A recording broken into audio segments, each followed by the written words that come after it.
திருவள்ளூர் மாவட்டம் திருத்தணியில் இரண்டாவது நாளாக இரவு நேரத்தில் கனமழை பெய்தது. திருத்தணி மற்றும் அதன் சுற்றுவட்டார பகுதிகளான ஆர்கேபேட்டை, திருவாலங்காடு, பள்ளிப்பட்டு, பொதட்டூர் பேட்டை, கேஜி கண்டிகை ஆகிய பகுதிகளில் இரவு 9 மணி முதல் கனமழை பெய்தது.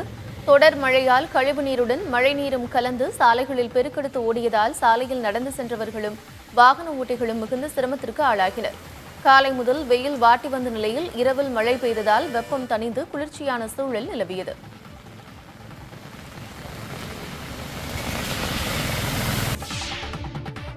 அமெரிக்க பயணத்தை நிறைவு செய்துவிட்டு பிரதமர் நரேந்திர மோடி நேற்று நாடு திரும்பினார். டெல்லி விமான நிலையத்திற்கு வந்திறங்கிய பிரதமர் மோடியை அரசு அதிகாரிகள் வரவேற்றனர். 3 நாள் அரசுமுறை பயணமாக அமெரிக்காவுக்கு சென்ற பிரதமர் மோடி அந்நாட்டு அதிபர் ஜோ பைடன் தலைமையில் நடைபெற்ற குவாட் உச்சி மாநாட்டில் கலந்து கொண்டார்.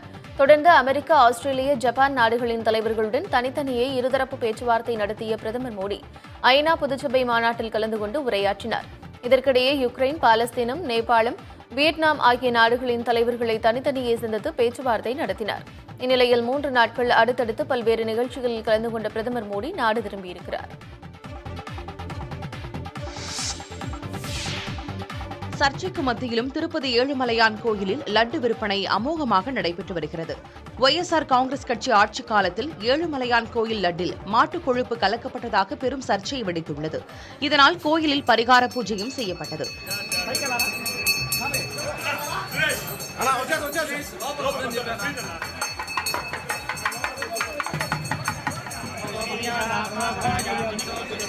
இந்த சூழலிலும் ஏழுமலையான் கோயிலில் தினம்தோறும் லட்சக்கணக்கான லட்டுகள் விற்பனையாகி வருகின்றன. கடந்த 10 நாட்களில் மட்டும் 36 லட்சத்திற்கும் அதிகமான லட்டுகள் விற்பனையாகியுள்ளன. குறிப்பாக கடந்த 15ஆம் தேதி 4,07,000 லட்டுகள் விற்பனையாகியுள்ளன. 16ஆம் தேதி 3,88,000 லட்டுகளும், 18ஆம் தேதி 4,68,000 லட்டுகளும் விற்பனையாகியுள்ளன. 23ஆம் தேதி 3,08,000 லட்டுகள் விற்பனை செய்யப்பட்டுள்ளன. திருப்பதி லட்டு கலப்பட விவகாரம் சர்ச்சையை எழுப்பிய நிலையில் உத்தராகண்ட், ஒடிஷா ஆகிய மாநிலங்களில் உள்ள கோயில்களில் பிரசாதங்களை பரிசோதனைக்குட்படுத்த மாநில அரசுகள் முடிவு செய்துள்ளன. தேவ பூமி என அழைக்கப்படும் உத்தராகண்ட் மாநிலத்தில் பத்ரிநாத், கேதார்நாத் உள்ளிட்ட பல்வேறு பிரசித்தி பெற்ற புனித தலங்கள் உள்ளன. இங்கு ஆண்டுதோறும் லட்சக்கணக்கான பக்தர்கள் வருகை தரும் நிலையில் அவர்களுக்கு வழங்கப்படும் பிரசாதங்களின் புனித தன்மையை உறுதிப்படுத்தும் நோக்கத்தில் அவற்றை ஆய்வுக்கு உட்படுத்த முடிவு செய்யப்பட்டுள்ளது. ஆய்வகத்திற்கு அனுப்பப்பட்டு பிரசாதங்கள் பரிசோதனைக்கு உள்ளாக்கப்படும் என தெரிவித்துள்ள மாநில சுற்றுலாத்துறை அமைச்சர் சத்பல் மகாராஜ், பிரசாதங்களில் கலப்படம் செய்யப்பட்டிருப்பது தெரியவந்தால் கடுமையான நடவடிக்கை எடுக்கப்படும் என எச்சரிக்கை விடுத்துள்ளார். இதேபோல் ஒடிஷா மாநிலத்தில் உள்ள பிரசித்தி பெற்ற புரி ஜெகநாதர் கோயிலில் பிரசாதங்களில் பயன்படுத்தப்படும் நெய்யின் தரத்தை பரிசோதனை செய்ய அம்மாநில அரசு முடிவு செய்திருக்கிறது.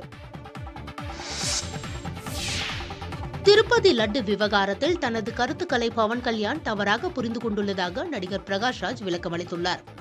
திருப்பதி லட்டு விவகாரம் குறித்து கருத்து தெரிவித்த பவன் கல்யாண், சனாதன தர்மத்தை பாதுகாக்க தேசிய அளவில் வாரியம் அமைக்க வேண்டும் எனவும், சனாதன தர்மம் இழிவுபடுத்தப்படுவதை தடுக்க அனைவரும் ஒன்றிணைய வேண்டும் எனவும் கூறியிருந்தார். இதுகுறித்து கருத்து தெரிவித்த பிரகாஷ் ராஜ், ஏன் இந்த விவகாரத்தை தேசிய பிரச்சனையாக ஊதி பெரிதாக்குகிறீர்கள் என பவன் கல்யாணிடம் கேள்வி எழுப்பியிருந்தார். இதற்கு பதிலளித்த பவன் கல்யாண், இந்துக்கள் தாக்கப்படும் போது அவர்களை அமைதியாக இருக்க சொல்வது பாரபட்சமானது என்றார். எனது வீடு தாக்கப்படும் போது நான் பேசக்கூடாதா எனவும் கேள்வி எழுப்பினார். இந்த நிலையில் தனது கருத்தை பவன் கல்யாண் தவறாக புரிந்து கொண்டது ஆச்சரியமளிப்பதாக பிரகாஷ் ராஜ் எக்ஸ் தளபக்கத்தில் கூறியுள்ளார். வெளிநாட்டில் இருந்து திரும்பியதும் அனைத்து கேள்விகளுக்கும் பதிலளிப்பதாக கூறியுள்ள பிரகாஷ் ராஜ், அதுவரை தனது பழைய பதிவை படித்து பார்த்து அதில் கூறியதை புரிந்து கொள்ளுமாறு பவன் கல்யாணை கேட்டுக் கொண்டுள்ளார். யுக்ரைன் மீதான ரஷ்யாவின் போர் தோல்வி அடைந்துவிட்டதாக அமெரிக்க அதிபர் ஜோ பைடன் தெரிவித்துள்ளார். ஐநா பொதுச்சபையில் உரையாற்றிய ஜோ பைடன் யுக்ரைன் போர் குறித்து பேசிய போது இவ்வாறு தெரிவித்தார். யுக்ரைனை அழிக்க வேண்டும் என்ற நோக்கத்துடன் போரை விளாடிமிர் புதின் தொடுத்ததாக தெரிவித்த பைடன், புதின் நோக்கம் வெற்றியடையவில்லை என்றும் யுக்ரைனை அவரால் கைப்பற்ற முடியவில்லை என்றும் தெரிவித்தார். இந்த போரில் யுக்ரைன் வெற்றியை ஈட்டும் வரை அதற்கான ஆதரவை அமெரிக்கா தொடர்ந்து அளிக்கும் என்று பைடன் தெரிவித்தார். இதேபோல காசாவில் போர் நிறுத்தத்திற்கும் பிணை கைதிகளை விடுவிக்கவும் ஒப்பந்தம் செய்து கொள்ள வேண்டும் என்றும், ஒப்பந்தம் செய்து கொள்ள இஸ்ரேலும் ஹமாஸ் அமைப்பினரும் முன்வர வேண்டும் என்றும் கேட்டுக் கொண்டார். அதோடு இஸ்ரேல் மற்றும் லெபனானின் ஹெஸ்போல்லா அமைப்பினருக்கு இடையே பேச்சுவார்த்தை மூலம் தீர்வு காண்பது என்பது இப்போதைக்கு சாத்தியமில்லாத ஒன்று என்று ஜோ பைடன் தெரிவித்தார். ஐநா பொதுச்சபையில் அமெரிக்க அதிபராக ஜோ பைடனின் கடைசி உரை இதுவாகும்.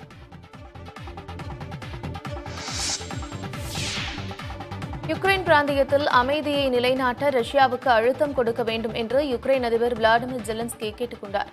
ஐநா பாதுகாப்பு கவுன்சிலில் உரையாற்றிய யுக்ரைன் அதிபர் ஜெலன்ஸ்கி ஐநா மற்றும் சர்வதேச விதிகளை ரஷ்ய அதிபர் விளாடிமிர் புதின் தொடர்ந்து மீறி வருவதாகவும் யுக்ரைனுடனான போருக்கு முழு காரணம் புதின் தான் என்றும் குற்றம் சாட்டினார்.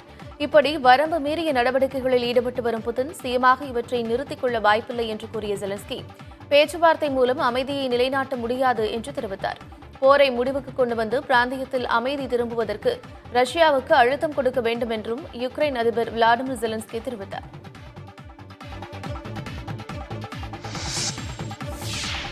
யுக்ரைன் மீது ரஷ்ய படைகள் நடத்திய வான்வழி தாக்குதலில் 3 பேர் உயிரிழந்தனர். கார்கிவ் பகுதியில் உள்ள குடியிருப்பு கட்டிடங்களை குறிவைத்து இந்த தாக்குதல் நடத்தப்பட்டதாகவும் இதில் 31 பேர் காயமடைந்துள்ளதாகவும் அதிகாரிகள் தெரிவித்துள்ளனர். தாக்குதலில் குடியிருப்பு கட்டிடத்தின் ஒரு பகுதியில் தீப்பற்றியதைத் தொடர்ந்து நிகழ்விடத்திற்கு விரைந்த தீயணைப்புப் படையினர் தண்ணீரை பீச்சியடித்து தீயை கட்டுக்குள் கொண்டு வந்தனர். பொதுமக்கள் அதிகம் இருக்கும் பகுதிகளை குறிவைத்து ரஷ்ய படைகள் தாக்குதல் நடத்தி வருவதாக குற்றம் சாட்டப்பட்டு வரும் நிலையில் தற்போது அதை உறுதிப்படுத்தும் வகையில் இந்த தாக்குதல் நடத்தப்பட்டிருப்பதாக யுக்ரைன் ராணுவம் தரப்பில் தெரிவிக்கப்பட்டிருக்கிறது. கடந்த 2022 பிப்ரவரி மாதம் முதல் யுக்ரைன் ரஷ்யா இடையிலான போர் நடந்து வரும் நிலையில் இருதரப்பிலும் ஆயிரக்கணக்கானோர் உயிரிழந்துள்ளனர்.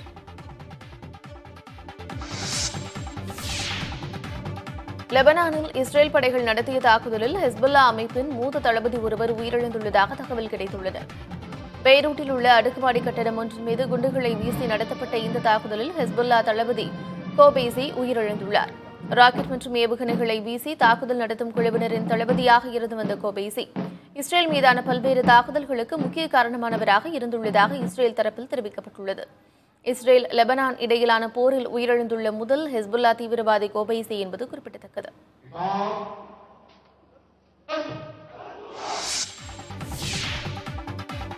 திரையரங்குகளில் பராமரிப்பு கட்டணத்தை அனுமதி கட்டணத்திலிருந்து 10% வசூலிக்க கோரி தமிழக அரசுக்கு தமிழ்நாடு திரையரங்கு உரிமையாளர்கள் சங்கம் வலியுறுத்தியுள்ளனர். இதுகுறித்து அந்த சங்கம் வெளியிட்டுள்ள அறிக்கையில் மல்டிபிளெக்ஸ் மற்றும் ஏசி திரையரங்குகளுக்கு 250 ரூபாய் வரையும் ஏசி இல்லாத திரையரங்குகளுக்கு 150 ரூபாய் வரையும் கட்டணம் நிர்ணயித்துக் கொடுக்க வேண்டும் என்றும் தமிழ்நாட்டில் 24 மணி நேரமும் திரைப்படங்கள் திரையிட அனுமதிக்க வேண்டும் எனவும் கேட்டுக் கொண்டுள்ளார். மேலும் திரையரங்குகளில் இத்தனை காட்சிதான் திரையிட வேண்டும் என்று கட்டுப்பாடு இல்லாமல் திரையிட அனுமதி தர வேண்டும் என்றும் எளிய முறையில் ஆபரேட்டர் உரிமம் வகுத்து தரும்படியும் கேட்டுக்கொள்வதாக அதில் குறிப்பிடப்பட்டுள்ளது. வீட்டுமனை முறைகேடு வழக்கில் எந்த விசாரணையையும் சந்திக்க தான் தயார் என்று கர்நாடக முதலமைச்சர் சித்தராமையா தெரிவித்துள்ளார். வீட்டுமனை ஒதுக்கீடு முறைகேடு வழக்கில் முதலமைச்சர் சித்தராமையாவை விசாரிக்க தடையில்லை என்று கர்நாடக உயர்நீதிமன்றம் தீர்ப்பளித்துள்ளது. இந்நிலையில் பெங்களூருவில் செய்தியாளர்களை சந்தித்த சித்தராமையா விசாரணைகளை சந்திப்பதற்கு தனக்கு தயக்கமில்லை என்றார். ஆனால் அந்த விசாரணை சட்டத்திற்கு உட்பட்டிருக்கிறதா என்று அறிய வேண்டியுள்ளதாகவும் அதற்காக சட்ட நிபுணர்களுடன் ஆலோசிக்க உள்ளதாகவும் தெரிவித்தார். அடுத்த சில நாட்களில் உண்மை வெளிவரும் என்று தான் உறுதியாக நம்புவதாகவும் சித்தராமையா கூறினார். பாஜக மற்றும் மதச்சார்பற்ற கட்சிகளின் சதிக்கு எதிராக தங்கள் போராட்டம் தொடரும் என்றும் நீதிமன்றங்கள் மீது நம்பிக்கை உள்ளதாகவும் சித்தராமையா தெரிவித்தார். தாமிரபரணி ஆற்றில் கழிவுநீர் கலப்பதை தடுக்காவிட்டால் அது கூவமாக மாறிவிடும் என உயர்நீதிமன்ற மதுரை கிளை எச்சரித்துள்ளது. தாமிரபரணியில் கழிவுநீர் கலப்பதை தடுக்க ஆணையிட வேண்டும் என தூத்துக்குடியைச் சேர்ந்த காமராசு என்பவர் சென்னை உயர்நீதிமன்ற மதுரை கிளையில் வழக்கு தொடர்ந்திருந்தார்.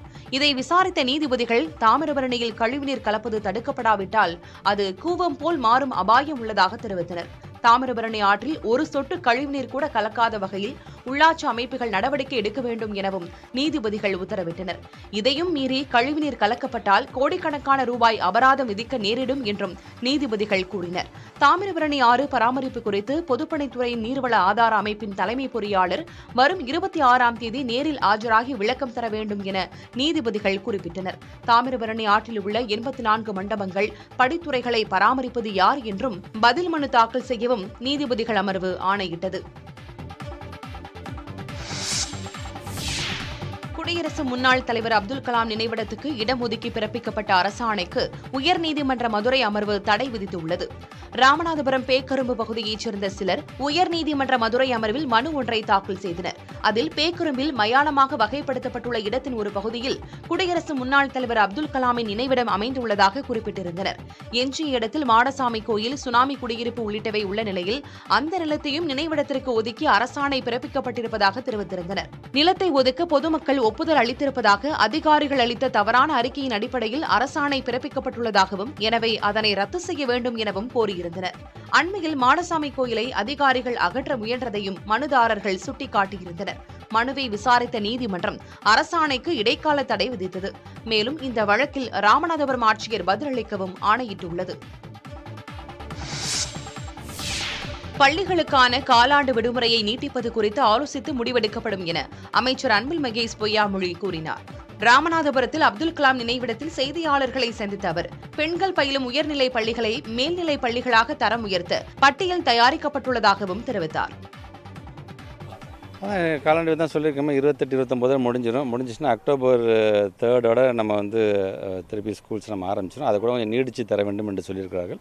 துறை சார்ந்த பேசி நாங்கள் முடியும். பெண் பிள்ளைகள் படிக்கும் பொழுது அதை கொஞ்சம் உயர்த்தி தர வேண்டும், இல்லைன்னா 10வது வகுப்போட நிறுத்திடுவாங்க அப்படிங்கிற மாதிரி சில கருத்துக்கெல்லாம் ஒவ்வொரு மாவட்டத்துக்கு ஒவ்வொரு பகுதிக்கு தகுந்தாப்புல மனநிலையில் அது நிலவி கொண்டு அதை நாங்கள் தனியாக ஒரு லிஸ்ட்டு நாங்கள் எடுத்திருக்கோம். நாங்கள் அது நம்முடைய மாண்புமிகு நிதி அமைச்சரிடமும் அது ஒரு லிஸ்ட்டு நாங்கள் கொடுத்துருக்குறோம்.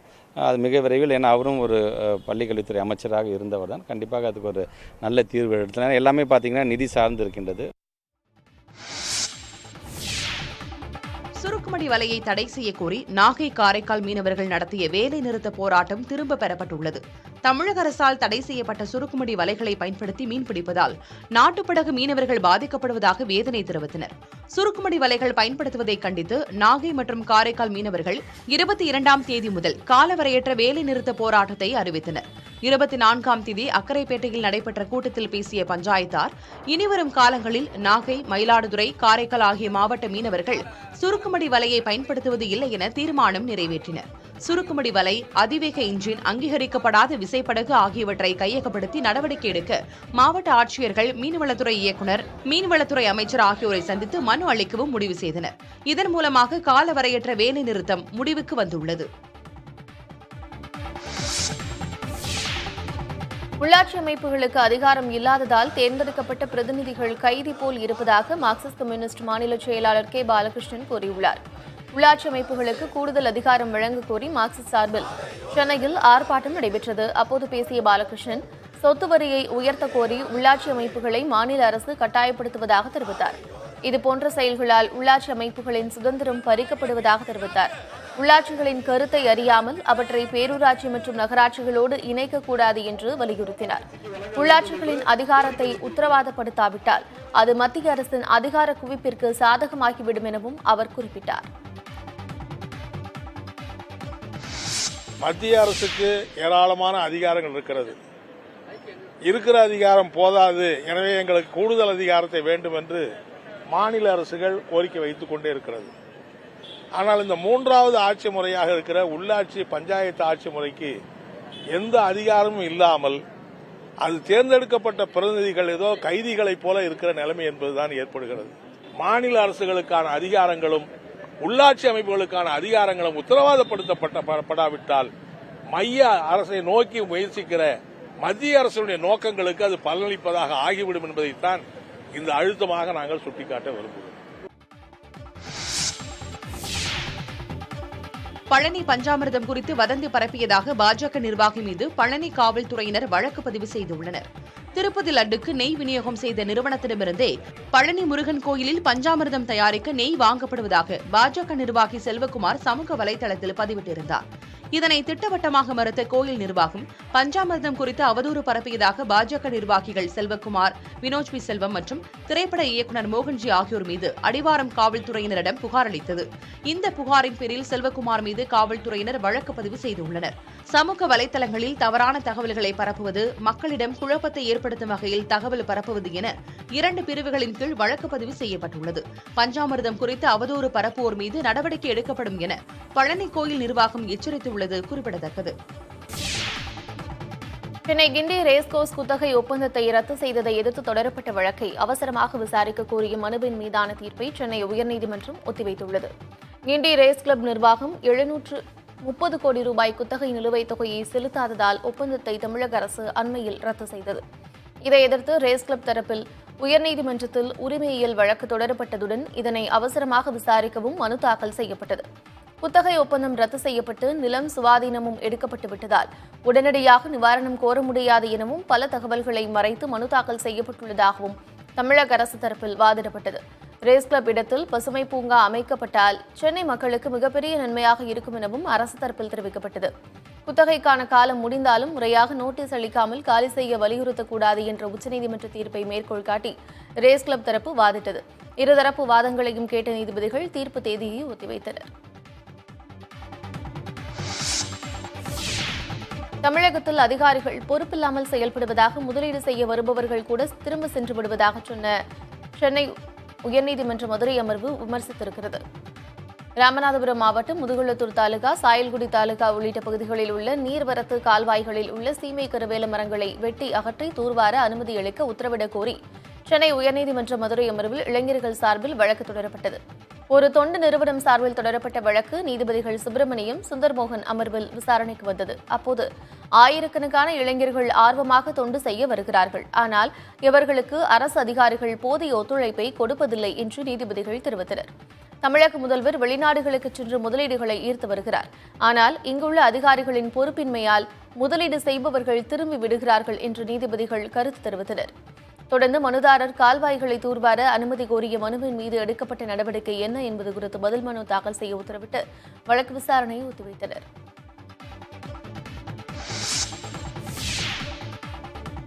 நான் முதல்வன் திட்டத்தின் கீழ் இதுவரை 30 லட்சம் மாணவர்கள் பயனடைந்துள்ளதாக அமைச்சர் உதயநிதி ஸ்டாலின் கூறியுள்ளார். சென்னை கோட்டூர்புரத்தில் உள்ள அண்ணா நூற்றாண்டு நூலகத்தில் நான் முதல்வன் திட்ட நிகழ்ச்சி நடைபெற்றது. இதில் பங்கேற்ற அமைச்சர் உதயநிதி ஸ்டாலின் அண்ணா நகரில் போட்டித் தேர்வு மாணாக்கருக்கு கட்டப்பட்ட படிப்பு கூடத்தை திறந்து வைத்தார். மாநில அளவிலும் இந்திய அளவிலும் நடைபெற்ற திறன் போட்டிகளில் வென்ற மாணாக்கருக்கு ஊக்கத்தொகையையும் சான்றிதழ்களையும் வழங்கினார். தொடர்ந்து பேசிய அவர், நான் முதல்வன் திட்டம் தொடங்கிய 2 ஆண்டுகளில் 30 லட்சம் பேர் பயனடைந்துள்ளதாக தெரிவித்தார். திட்டத்தில் பயனடைந்தவர்கள் ஆண்டுக்கு 60 லட்சம் வரை ஊதியம் பெறும் பணிகளுக்கு சென்றுள்ளதாக குறிப்பிட்டார். கடந்த ஆண்டு UPSC தேர்வில் முதல் 100 இடங்களுக்குள் வந்த 6 தமிழக மாணவர்களும் நான் முதல்வன் திட்டத்தில் பயிற்சி பெற்றவர்கள் எனவும் உதயநிதி ஸ்டாலின் குறிப்பிட்டார். முதல்வன் போட்டித் தேர்வுகள் பிரிவு தொடங்கப்படுவதற்கு முந்தைய ஆண்டு தமிழ்நாட்டிலிருந்து மொத்தமே 36 பேர் தான் UPSC தேர்வில் வென்றிருந்தாங்க இந்த திட்டம் தொடங்குவதற்கு முன்பு. ஆனா இந்த திட்டம் வந்த பிறகு முதல் ஆண்டிலேயே தமிழ்நாட்டிலிருந்து 47 மாணவர்கள் UPSC தேர்வில் வென்றிருக்கிறாங்க. இந்த திட்டம் வருவதற்கு முந்தைய ஆண்டு UPSC தேர்வில் டாப் 100 லிஸ்ட்ல தமிழ்நாட்டிலிருந்து ஒருத்தர் கூட தேர்வாகவில்லை. ஆனா இந்த திட்டம் வந்த பிறகு சென்ற ஆண்டு அகில இந்திய அளவில் முதல் 100 டாப்பர்ஸ் லிஸ்ட்ல தமிழ்நாட்டு இளைஞர்கள் 6 பேர் தேர்ந்தெடுக்கப்பட்டிருக்கிறாங்க. அந்த 6 பேருமே நான் முதல்வன் திட்டத்தின் மூலம் பயனடைஞ்சவங்க. ராகுல் காந்தியை மௌனமாக்க முயற்சிக்கும் பாஜகவை கண்டித்து மாநாடு நடத்த உள்ளதாக தமிழ்நாடு காங்கிரஸ் தலைவர் செல்வ பெருந்தகை கூறியுள்ளார். திருச்சி விமான நிலையத்தில் செய்தியாளர்களை சந்தித்த அவர், துணை முதலமைச்சராவதற்கு உதயநிதி ஸ்டாலினுக்கு அனைத்து தகுதிகளும் இருப்பதாகவும் கூறியுள்ளார். அதில் மாண்புமிகு முதலமைச்சர் கோவை மாவட்ட ஆட்சியர் அலுவலகத்தில் லஞ்சம் வாங்க முற்பட்ட அதிகாரியை லஞ்ச ஒழிப்புத்துறை அதிகாரிகள் கையும் களவுமாக பிடித்தனர். கோவை கிக்கானி உயர்நிலைப் பள்ளியில் உடற்கல்வி ஆசிரியராக பணியாற்றி ஓய்வு பெற்ற சிறில் ஆரோக்கியம் அலெக்சாண்டர் என்பவர் கிராஜுவிட்டி தொகையை பெறுவதற்காக ஆட்சியர் அலுவலகத்தில் உள்ள கருவூல அலுவலகத்தை அணுகியுள்ளார். கல்வி பிரிவில் இருந்த ராஜா என்ற அதிகாரி அலெக்சாண்டரிடம் 2000 ரூபாய் லஞ்சம் கேட்டதாக கூறப்படுகிறது. தொடர்ந்து அலெக்சாண்டர் அளித்த புகாரின் பேரில் நிகழ்விடத்திற்கு விரைந்த ADSP திவ்யா தலைமையிலான லஞ்ச ஒழிப்புத்துறையினர் லஞ்சம் பெற்ற அதிகாரியை கையும் களவுமாக பிடித்து விசாரணைக்கு அழைத்து சென்றனர். பட்டாபிராம் மக்களின் பெரும் எதிர்பார்ப்பாக இருந்த ரயில்வே மேம்பாலம் புதிய தலைமுறை செய்தி எதிரொலியாக இன்று திறந்து வைக்கப்படுகிறது. சென்னையிலிருந்து திருப்பதிக்கு பாடி, அம்பத்தூர், திருமுல்லைவாயில், பட்டாபிராம், திருநின்றவூர் வழியாக செல்லும் நெடுஞ்சாலை பொதுமக்கள் அதிகம் பயன்படுத்தும் சாலையாக உள்ளது. இந்த சாலை அமைந்துள்ள ரயில்வே பாதையால் பட்டாபிராம் சிடேஜ் சாலையில் ரயில்வே கேட் ஒன்று அமைக்கப்பட்டுள்ளது. தினமும் 45 நிமிடங்களுக்கு ஒருமுறை இந்த ரயில்வே கேட் மூடப்பட்டு மின்சார ரயில்கள் இயக்கப்படுகின்றன. இதனால் நெடுஞ்சாலையில் கடும் போக்குவரத்து நெரிசல் ஏற்பட்டதைத் தொடர்ந்து வாகன ஓட்டிகளுக்கு வசதியாக ரயில்வே பாதைக்கு குறுக்கே மேம்பாலம் ஒன்று கட்டி முடிக்கப்பட்டது. 3 மாதங்களுக்கு முன்பு இதன் பணிகள் நிறைவடைந்தும் பொதுமக்கள் பயன்பாட்டிற்கு திறக்கப்படாமல் இருந்த நிலையில் இதுகுறித்து புதிய தலைமுறையில் செய்தி வெளியிடப்பட்டது. இதனையடுத்து சில பாதுகாப்பு அம்சங்களை அமைத்து தர தாமதம் ஏற்பட்டதாக நெடுஞ்சாலைத்துறை அதிகாரிகள் தெரிவித்திருந்தனர். இந்நிலையில் ரயில்வே மேம்பாலத்தை இன்று நெடுஞ்சாலைத்துறையினர் அமைச்சர் ஏவா வேலு மக்கள் பயன்பாட்டிற்கு திறந்து வைக்கிறார். நெல்லை மாவட்டம் பாளையங்கோட்டையில் இளைஞரின் பூணூல் அறுக்கப்பட்ட விவகாரம் குறித்து காவல்துறையினர் விசாரணை நடத்தி வருகின்றனர். டிபிஎஸ் நகர் பகுதியைச் சேர்ந்த 27 வயதான அகிலேஷ் என்ற இளைஞர் பெருமாள்புரம் காவல் நிலையத்தில் புகார் ஒன்றை அளித்திருந்தார். தியாகராஜ நகர் 14வது தெற்கு தெருவில் உள்ள கிறிஸ்தவ தேவாலயம் அருகே நடந்து சென்றபோது அடையாளம் தெரியாத 4 நபர்கள் தான் அணிந்திருந்த பூணூலை அறுத்துவிட்டு பூணூலை அணிந்து வரக்கூடாது என்று மிரட்டிவிட்டு சென்றதாக புகார் அளித்திருந்தார். இதனையடுத்து இதுகுறித்து காவல்துறையினர் விசாரணையை துவங்கினர். இதனிடையே மத்திய இணையமைச்சர் எல் முருகன் பாதிக்கப்பட்ட இளைஞரின் வீட்டிற்கு சென்று நேரில் ஆறுதல் தெரிவித்தார். இந்நிலையில் சம்பவம் நடந்த பகுதியில் உள்ள சிசிடிவி கேமராக்களை ஆய்வு செய்த காவல்துறையினர் நடத்திய விசாரணையில் இளைஞர் கூறியதைப் போல அவரின் பூணூலை யாரும் அறுத்ததாக தெரியவில்லை என்று தெரிவிக்கப்பட்டது. எனினும் தொடர்ந்து விசாரணை நடைபெற்று வருவதாக காவல்துறையினர் தெரிவித்திருக்கிறார்கள்.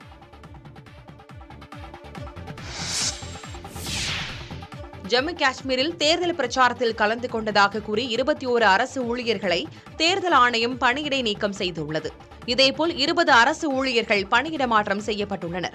இதற்கிடையே சட்டவிரோதமாக அரசியல் கட்சியினருக்காக தேர்தல் பணிகளில் ஈடுபட்டதாக 5 அரசு ஊழியர்களை பணி நீக்கம் செய்து தேர்தல் ஆணையம் உத்தரவிட்டுள்ளது. இதைத் தவிர 15 ஊழியர்களுக்கு விளக்கம் கேட்டு நோட்டீஸ் அனுப்பப்பட்டுள்ளது. அரசியலமைப்பு விதிகளை மீறி தேர்தல் பரப்புரை கூட்டங்களில் அரசு ஊழியர்கள் கலந்து கொள்வதாக கிடைத்த புகாரின் பேரில் தேர்தல் ஆணையம் இந்த நடவடிக்கையை மேற்கொண்டது. சென்னை திருநீர்மலை பகுதியில் உள்ள கல்குவாரிகளை ஆய்வு செய்ய வேண்டும் என்று மாசு கட்டுப்பாட்டு வாரிய அதிகாரிகளுக்கு சென்னை உயர்நீதிமன்றம் உத்தரவிட்டுள்ளது. திருநீர்மலையில் செயல்படும் கல்குவாரியால் பொதுமக்கள் பாதிக்கப்படுவதாக வழக்கறிஞர் ஜி வாசுதேவன் என்பவர் உயர்நீதிமன்றத்தில் பொதுநல வழக்கு தொடர்ந்தார். இந்த வழக்கு நீதிபதிகள் எஸ் சுந்தர், கே ராஜசேகர் ஆகியோர் முன்பு விசாரணைக்கு வந்தபோது திருநீர்மலையில் ஜெயராமன் என்பவர் முறையான உரிமத்தை பெற்றுத்தான் கல்குவாரியை நடத்துகிறார் என்றும் அவருக்கு எதிராக மட்டுமே வழக்கு தொடரப்பட்டுள்ளதாக மாசு கட்டுப்பாட்டு வாரியத்தின் சார்பில் வாதிடப்பட்டது. இதை பதிவு செய்து கொண்ட நீதிபதிகள் இந்த வழக்கில் பொதுநலன் இல்லை என்று தெரிய வருவதால் வழக்கை முடித்து வைப்பதாக அறிவித்தனர். அதே நேரம் முன்னெச்சரிக்கையாக அந்த பகுதியில் செயல்படும் அனைத்து கல்குவாரிகள் விதிமுறைகளுக்கு உட்பட்டு செயல்படுகின்றனவா என்பதை மாசு கட்டுப்பாட்டு வாரிய அதிகாரிகள் நேரில் சென்று ஆய்வு செய்ய வேண்டும் என்று உத்தரவிட்டனர். முன்னாள் அதிமுக அமைச்சர் வைத்திலிங்கம் மற்றும் அவரது மகன் மீது ஊழல் வழக்கை தொடர்ந்து சொத்து குவிப்பு வழக்கும் பதிவு செய்யப்பட்டுள்ளது. கடந்த 2011 முதல் 2016 ஆண்டு வரையிலான அதிமுக ஆட்சியில் வீட்டு வசதித்துறை அமைச்சராக இருந்தவர் வைத்திலிங்கம். அப்போது அவர் அடுக்குமாடி குடியிருப்புக்கு திட்ட அனுமதி வழங்க சுமார் 28 லட்சம் கோடி பெற்றதாக சென்னை லஞ்ச ஒழிப்புத்துறை ஊழல் வழக்கு பதிவு செய்திருக்கிறது. வைத்திலிங்கம், அவரது 2 மகன்கள் மற்றும் அவர்களுடன் தொடர்புடைய 11 நிறுவனங்கள் மீது இந்த ஊழல் வழக்கு பதிவு செய்யப்பட்டிருக்கிறது. இந்நிலையில் அந்த லஞ்ச பணத்தில் சொத்துக்களை வாங்கியதாக கூறி தஞ்சாவூர் லஞ்ச ஒழிப்புத்துறையினர் வைத்திலிங்கம் மற்றும் அவரது மகன் பிரபு மீது சொத்து குவிப்பு வழக்கு பதிவு செய்துள்ளனர். 2011 ஆண்டு சுமார் 36,40,000 இருந்த வைத்திலிங்கம் குடும்பத்தினரின் சொத்து மதிப்பு 2016 ஆண்டில் 34 கோடிக்கு மேல் இருந்ததாக லஞ்ச ஒழிப்புத்துறையினர் கூறியிருக்கிறார்கள். வருமானத்தை விட 1057% அதிகமாக சொத்து சேர்க்கப்பட்டிருப்பதாக அவர்கள் தெரிவித்துள்ளனர். ஹெச் ராஜாவின் நாவை அறுப்பவர்களுக்கு சன்மானம் அறிவித்த காங்கிரஸ் நிர்வாகிக்கு எதிராக பாஜகவினர் அறந்தாங்கி காவல் நிலையத்தில் புகார் அளித்துள்ளனர். ராகுல் காந்தியை விமர்சித்ததாக கூறி தமிழக பாஜக ஒருங்கிணைப்பு குழு தலைவர் ஹெச் ராஜாவை கடுமையாக சாடி பெரம்பலூர் மாவட்ட காங்கிரஸ் தலைவர் சுரேஷ் அறிக்கை ஒன்றை வெளியிட்டார். அந்த அறிக்கையில் ஹெச் ராஜாவின் நாவை அறுப்பவர்களுக்கு 50 லட்சம் ரூபாய் சன்மானம் வழங்கப்படும் என்று தெரிவித்திருந்தார். இந்த அறிவிப்பு பெரும் அதிர்வலைகளை ஏற்படுத்திய நிலையில் காங்கிரஸ் நிர்வாகி சுரேஷுக்கு எதிராக காவல்துறையினரிடம் புகார் மனு அளிக்கப்பட்டுள்ளது. பகிரங்கமாக கொலை மிரட்டல் விடுக்கும் துணையில் சுரேஷ் அறிக்கை வெளியிட்டுள்ளதாகவும் அவர் மீது நடவடிக்கை எடுக்க வேண்டும் என்றும் வலியுறுத்தியும் அறந்தாங்கி காவல் நிலையத்தில் பாஜகவினர் மனு அளித்துள்ளனர்.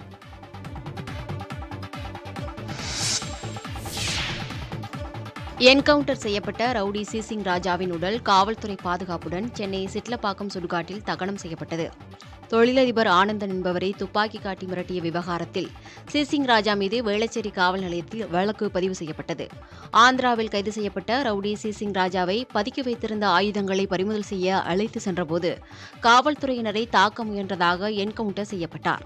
என்கவுண்டர் குறித்து நீலாங்கரை காவல் நிலையத்தில் வழக்கு பதிவு செய்யப்பட்ட நிலையில் அவரது உடல் ராயப்பேட்டை மருத்துவமனைக்கு கொண்டு செல்லப்பட்டது. கூராய்வு பின் சிசிங் ராஜாவின் உடல் அவரது மனைவி ஜானகியிடம் ஒப்படைக்கப்பட்டது.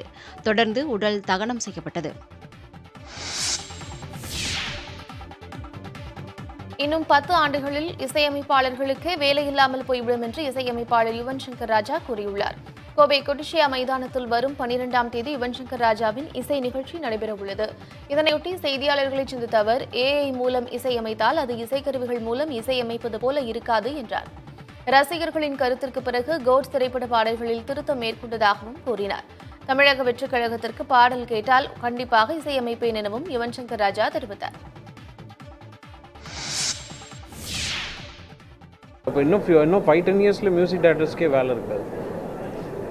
அவ்வளோதான். சீரியஸாக சொல்கிறேன். Because AI is taking over and whoever knows to do the prompts is going to make the money.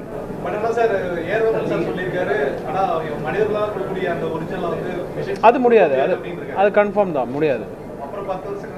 இல்லை, பட் நான் சொல்கிறது குவான்டிட்டி வைஸ் நான் சொல்கிறேன். இந்த மாசாக நீங்கள் இறக்கப்படும் ஃப்யூச்சரில் அதுக்கும் டைம் இருக்குது, வரும். கள்ளக்குறிச்சி மாவட்டம் திருக்கோவிலூர் அருகே அரசு பள்ளி மாணவர்களை கழிவறை சுத்தம் செய்யும் வீடியோ பெற்றோர்கள் மத்தியில் அதிர்ச்சியை ஏற்படுத்தியுள்ளது. திம்மச்சூர் கிராமத்தில் உள்ள ஊராட்சி ஒன்றிய தொடக்கப்பள்ளியில் 1 முதல் 5ஆம் வகுப்பு வரை 112 மாணவர்கள் பயின்று வருகின்றனர். இந்நிலையில் மாணவர்கள் பள்ளியில் உள்ள கழிவறையை சுத்தம் செய்யும் வீடியோ சமூக வலைதளங்களில் வைரலானது. அதிர்ச்சியடைந்த பள்ளியின் தலைமை ஆசிரியர் உடனடியாக கழிவறையை பூட்டியதாக கூறப்படுகிறது. தலைமை ஆசிரியர் மாணவர்களை அடிக்கடி கழிவறையை சுத்தம் செய்யும் பணியில் ஈடுபடுத்தி வருவதாகவும் புகார் எழுந்துள்ளது. இந்த வீடியோ தொடர்பான வட்டார வளர்ச்சி அலுவலரிடம் கேட்டபோது பள்ளியில் கழிவறையை சுத்தம் செய்ய பணியாளர்கள் நியமிக்கப்பட்டிருப்பதாக தெரிவித்தார். தலைமை ஆசிரியர் மீது இது தொடர்பாக பல முறை புகார் எழுந்துள்ளதாகவும் அவர் மீது நடவடிக்கை எடுக்கப்படும் எனவும் தெரிவித்தார். கன்னியாகுமரியில் காந்தி சிலையை சேதப்படுத்தியவர்களை கண்டறிந்து நடவடிக்கை எடுக்க வேண்டும் என்று சட்டமன்ற உறுப்பினர் உள்ளிட்ட பலரும் வலியுறுத்தியுள்ளனர். குழித்துறை அருகே மருதங்கோடு பகுதியில் ரணியல் சர்வோதயன் சங்கத்திற்கு சொந்தமான இடத்தில் உள்ள காந்தி சிலையின் தலைப்பகுதியை சேதப்படுத்தப்பட்டது மக்கள் மத்தியில் அதிர்ச்சியை ஏற்படுத்தியுள்ளது. இதுகுறித்து மார்த்தாண்டம் காவல் நிலையத்தில் புகார் அளிக்கப்பட்ட நிலையில் இதுவரை சிலையை சேதப்படுத்தியவர்கள் யார் என்பது கண்டறியப்படவில்லை. இந்த விவகாரத்தில் குற்றவாளிகளை கண்டறிந்து உரிய நடவடிக்கை எடுக்க வேண்டும் என்று விளவங்கோடு சட்டமன்ற உறுப்பினர் தாரகை கத்பத், சுப உதயகுமாரன் உள்ளிட்டோர் வலியுறுத்தியுள்ளனர். காந்தி ஜெயந்திக்கு முன்னதாக குற்றவாளிகளை கண்டுபிடித்து உரிய நடவடிக்கை எடுக்காவிடில் உண்ணாவிரத போராட்டத்தில் ஈடுபட போவதாகவும் சுப உதயகுமாரன் தெரிவித்துள்ளார்.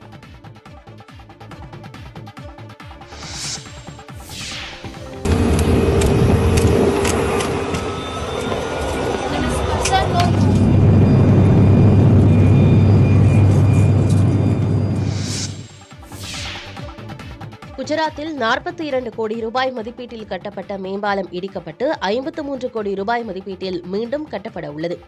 அகமதாபாத்தில் கடந்த 2017ஆம் ஆண்டு மாநகராட்சி சார்பில் 42 கோடி ரூபாய் மதிப்பீட்டில் ஒரு மேம்பாலம் கட்டப்பட்டது. கட்டி முடிக்கப்பட்டு 2 மாதங்களில் மேம்பாலம் சேதமடைந்ததால் அதில் போக்குவரத்து தற்காலிகமாக நிறுத்தப்பட்டு சீரமைப்பு பணிகள் மேற்கொள்ளப்பட்டன. எனினும் 5 ஆண்டுகளில் இந்த மேம்பாலம் முற்றிலுமாக மூடப்பட்டது. மேம்பாலத்தின் நிலைமை மோசமடைந்ததால் அதை முற்றிலுமாக இடித்து மீண்டும் புதிய மேம்பாலத்தை கட்ட முடிவு செய்யப்பட்டுள்ளது. ஏற்கனவே 42 கோடி ரூபாய் மதிப்பீட்டில் மேம்பாலம் கட்டப்பட்ட நிலையில் தற்போது கட்டப்பட இருக்கும் புதிய மேம்பாலத்திற்கு 53 கோடி ரூபாய் செலவாகும் என தெரிவிக்கப்பட்டுள்ளது. மேம்பாலத்தை இடிக்க ஆகும் செலவையும் புதிய பாலம் கட்டுவதற்கான தொகையையும் பழைய மேம்பாலத்தை கட்டிய நிறுவனத்திடமிருந்து வசூலிக்க முடிவு செய்யப்பட்டுள்ளதாகவும் தெரிவிக்கப்பட்டுள்ளது. இலங்கை நாடாளுமன்றத்திற்கு வரும் நவம்பர் 14ஆம் தேதி தேர்தல் நடைபெறும் என அறிவிக்கப்பட்டுள்ளது. நாட்டின் புதிய அதிபராக பதவியேற்றுள்ள அனுரகுமார திசநாயக்க நாடாளுமன்றத்தை கலைத்து அதற்கான அரசாணையில் கையெழுத்திட்டுள்ளார். நாடாளுமன்ற கலைப்பு உத்தரவு நள்ளிரவு முதல் அமலுக்கு வந்ததாக அறிவிக்கப்பட்டுள்ளது. அடுத்த ஆண்டு ஆகஸ்ட் மாதம் வரை நாடாளுமன்றத்தின் பதவிக்காலம் இருந்த நிலையில் தேர்தல் வாக்குறுதியின்படி 11 மாதங்களுக்கு முன்பே நாடாளுமன்றத்தை கலைத்து அதிபர் அனுரகுமார திசநாயக்க உத்தரவிட்டுள்ளார். வரும் நவம்பர் 14ஆம் தேதி நாடாளுமன்ற நாடாளுமன்ற தேர்தல் நடைபெறும் என்றும் அறிவிக்கப்பட்டுள்ளது. சமீபத்தில் நடந்து முடிந்த அதிபர் தேர்தலில் வெற்றி பெற்று நாட்டின் புதிய அதிபராக அனுரகுமார திசாநாயக்க பதவியேற்றார். பிரதமராக இருந்த தினேஷ் குணவர்தனே ராஜினாமா செய்ததை அடுத்து நாட்டின் புதிய பிரதமராக ஹரினி பதவியேற்றுக் கொண்டார். லெபனானில் இஸ்ரேல் படைகள் நடத்திய தாக்குதலில் ஹிஸ்புல்லா அமைப்பின் மூத்த தளபதி ஒருவர் உயிரிழந்துள்ளதாக தகவல்கள் கிடைத்துள்ளன. பெய்ரூட்டில் உள்ள அடுக்குமாடி கட்டிடம் ஒன்றின் மீது குண்டுகளை வீசி நடத்தப்பட்ட இந்த தாக்குதலில் ஹிஸ்புல்லா தளபதி கோபைசி உயிரிழந்துள்ளார். ராக்கெட் மற்றும் ஏவுகணைகளை வீசி தாக்குதல் நடத்தும் குழுவினரின் தளபதியாக இருந்து வந்த கோபைசி இஸ்ரேல் மீதான பல்வேறு தாக்குதல்களுக்கு முக்கிய காரணமானவராக இருந்துள்ளதாக இஸ்ரேல் தரப்பில் தெரிவிக்கப்பட்டுள்ளது. ஜம்மு காஷ்மீரில் 2ஆம் கட்ட வாக்குப்பதிவு தொடங்கி நடைபெற்று வருகிறது. 26 சட்டமன்ற தொகுதிகளில் முன்னாள் முதலமைச்சர் உமர் அப்துல்லா உள்ளிட்ட 237 வேட்பாளர்கள் போட்டியிடுகின்றனர். யூனியன் பிரதேசமாக மாற்றப்பட்ட பிறகு ஜம்மு காஷ்மீரில் முதல் முறையாக சட்டமன்ற தேர்தல் நடைபெற்று வருகிறது. முதற்கட்டமாக 24 சட்டமன்ற தொகுதிகளில் தேர்தல் நிறைவடைந்த நிலையில் இன்று 2ஆம் கட்ட தேர்தல் தொடங்கி நடைபெற்று வருகிறது. ஜம்முவில் 11 தொகுதிகளுக்கும் காஷ்மீரில் 15 தொகுதிகளுக்கும் இன்று தேர்தல் நடந்து வருகிறது. 26 சட்டமன்ற தொகுதிகளில் நடைபெற்று வரும் வாக்குப்பதிவுக்காக 3502 வாக்குச்சாவடிகள் அமைக்கப்பட்டுள்ளன. இந்த தேர்தலில் 237 வேட்பாளர்கள் போட்டியிடுகின்றனர். முன்னாள் முதலமைச்சர் உமர் அப்துல்லா போட்டியிடும் கந்தர்பால் மற்றும் புட்காம் தொகுதிகளுக்கு வாக்குப்பதிவு நடைபெறுகிறது. அதேபோல காங்கிரஸ் மாநில தலைவர் தாரிக் ஹமீத் காரா மத்திய ஷெல்டாங் தொகுதியிலும் பாஜக மாநில தலைவர் ரவீந்தர் ரெய்னா நவ்ஷேரா தொகுதியிலும் போட்டியிடுகிறார். தேர்தலில் முறைகேடுகளை தடுக்க வாக்குச்சாவடிகளில் கண்காணிப்பு கேமராக்கள் பொருத்தப்பட்டுள்ளன. 3000க்கும் அதிகமான தேர்தல் பணியாளர்கள் ஈடுபடுத்தப்பட்டுள்ளனர்.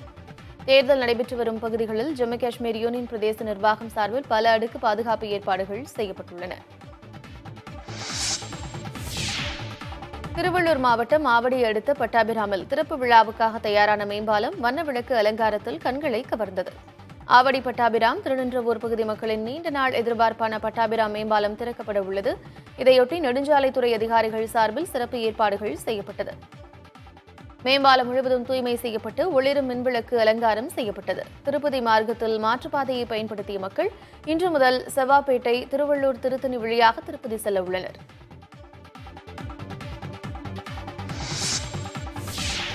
ஆம்ஸ்ட்ராங் கொலைக்காக தன்னிடம் நாட்டு வெடிகுண்டுகளை வாங்கியது தெரியாது என்று கைதான புதூர் அப்பு வாக்குமூலம் அளித்திருக்கிறார்.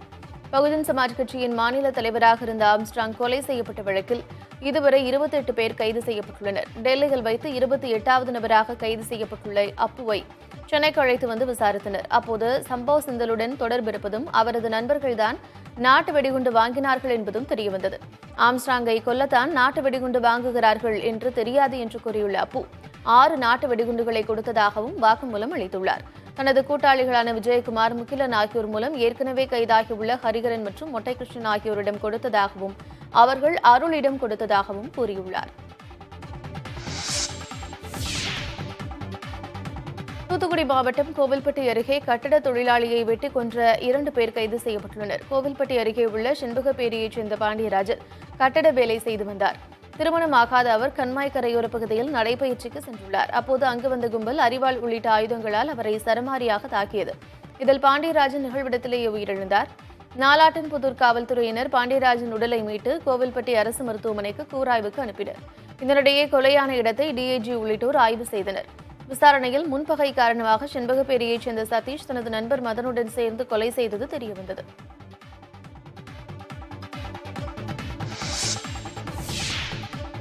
உத்தரப்பிரதேச மாநிலத்தில் செமி கண்டக்டர் ஆலை விரைவில் அமைக்கப்படும் என மத்திய வர்த்தகத்துறை இணையமைச்சர் ஜிதின் பிரசாத் தெரிவித்துள்ளார். டெல்லியில் நடைபெற்ற இந்தோ அமெரிக்க பொருளாதார மாநாட்டில் பேசிய இணையமைச்சர், இந்தியாவில் முதலீடுகளை ஈர்ப்பதில் முன்னணியில் உள்ள மாநிலங்களில் ஒன்றாக உத்தரப்பிரதேசம் திகழ்கிறது என்றார். செமி கண்டக்டர் உற்பத்தி ஆலை அமைந்துள்ள மிகச்சில பகுதிகளில் ஒன்றாக உத்தரப்பிரதேசம் இருக்கும் என்றும் இணையமைச்சர் ஜிதின் பிரசாத் கூறினார். இந்தியாவில் செமி கண்டக்டர் ஆலை அமைப்பது தொடர்பாக பிரதமர் மோடியின் அமெரிக்க பயணத்தின் போது புரிந்துணர்வு ஒப்பந்தம் கையெழுத்தாகியிருந்த நிலையில் இந்த அறிவிப்பு வெளியாகியுள்ளது. தமிழ்நாடு, குஜராத் ஆகிய மாநிலங்களிலும் செமி கண்டக்டர் ஆலை அமைய உள்ளது குறிப்பிடத்தக்கது. ஆஸ்திரேலியாவுக்கு எதிரான 3வது ஒருநாள் போட்டியில் இங்கிலாந்து அணி வெற்றி பெற்றது. இங்கிலாந்தின் ரிவர்சைட் மைதானத்தில் நடைபெற்ற போட்டியில் முதலில் பேட் செய்த ஆஸ்திரேலிய அணி 7 விக்கெட் இழப்புக்கு 304 ரன்கள் எடுத்தது. தொடர்ந்து களமிறங்கிய இங்கிலாந்து அணி தரப்பில் ஹாரி புரூக் சதமடித்து அசத்தினார். அந்த அணி 37.4 ஓவர்களில் 4 விக்கெட் இழப்புக்கு 254 ரன்கள் எடுத்திருந்தபோது ஆட்டத்தில் மழை குறுக்கிட்டது. அதனைத் தொடர்ந்து டிஎல்எஸ் விதிப்படி 46 ரன்கள் வித்தியாசத்தில் இங்கிலாந்து அணி வெற்றி பெற்றதாக அறிவிக்கப்பட்டது. 5 போட்டிகள் கொண்ட தொடரில் ஆஸ்திரேலிய அணி 2-1 என்ற கணக்கில் முன்னிலை வகிக்கிறது.